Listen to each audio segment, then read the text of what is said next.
तो आज बात करते हैं एक ऐसी कहानी की, काली वन का चमकता पत्थर। अब ये सिर्फ एक कहानी नहीं है, बल्कि एक ऐसा सबक है जो हमें डर का असली चेहरा दिखाता है।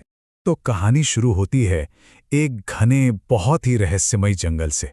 एक ऐसा जंगल जिसके बारे में कहा जाता था कि जो भी इसमें गया ना, वो कभी लौटकर वापस ही नहीं आया। लेकिन क्या ये सच था या ये सिर्फ एक डरावनी कहानी थी? हो सकता है इस पर्दे के पीछे कोई बहुत गहरी सच्चाई छुपी हो। चलिए पता लगाते हैं। तो बात है राजकोट के पास एक छोटे से गांव की।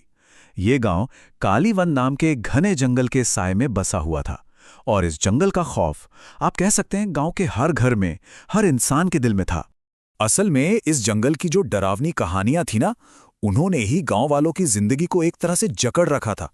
मतलब पीढ़ियों से बस यही बातें चली आ रही थी कि ये जंगल शापित है और यहां बुरी आत्माओं का डेरा है। लेकिन जैसा कि हर कहानी में होता है, एक किरदार ऐसा जरूर होता है जो इन सब बातों पर सवाल उठाता है। हमारी कहानी का हीरो है आरव, एक बहुत ही बहादुर और कह सकते हैं जिज्ञासु लड़का। आरव की सबसे बड़ी खूबी या कहें ताकत उसकी क्यूरियोसिटी थी।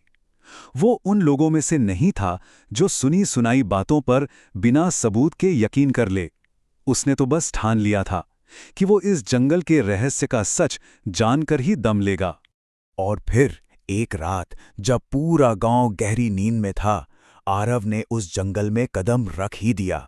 सोचिए, उसके हाथ में बस एक लालटेन थी और दिल में हिम्मत का समंदर।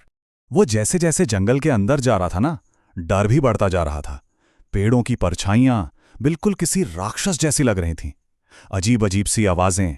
और तभी उसे एक पुराना टूटा फूटा सा मंदिर दिखाई दिया, और जैसे ही वो अंदर घुसा, धड़ाम, दरवाजा अपने आप बंद हो गया। मगर दरवाजे के पीछे कोई भूत या राक्षस नहीं था, बल्कि मंदिर के उस शांत अंधेरे में आरव की मुलाकात एक बूढ़े, बहुत ही ज्ञानी साधु से हुई। और पता है, साधु के पहले शब्दों ने ही आरव के मन से सारा डर जैसे खींचकर बाहर निकाल दिया। उन्होंने बस इतना कहा, डरो मत बेटा, ये जंगल बुरा नहीं है। लोग तो अपने ही डर से हार जाते हैं और इसीलिए कभी वापस नहीं लौट पाते।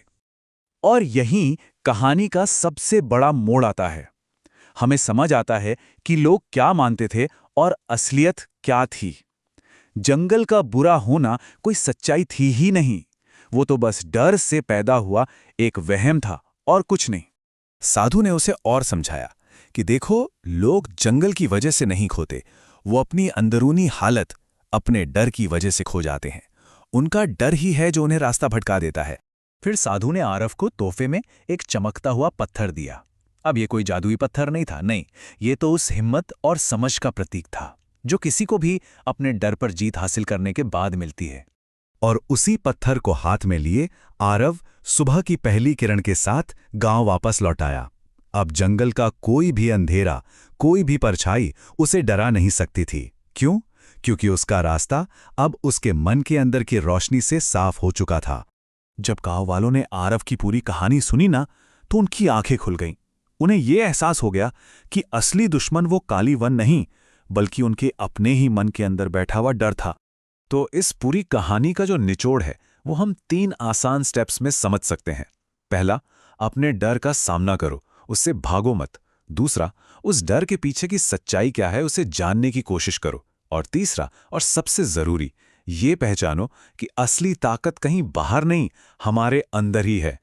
और आखिर में ये कहानी हम सब के लिए एक बहुत गहरा सवाल छोड़ जाती है कि हमारी अपनी जिंदगी में वो काली वन क्या है?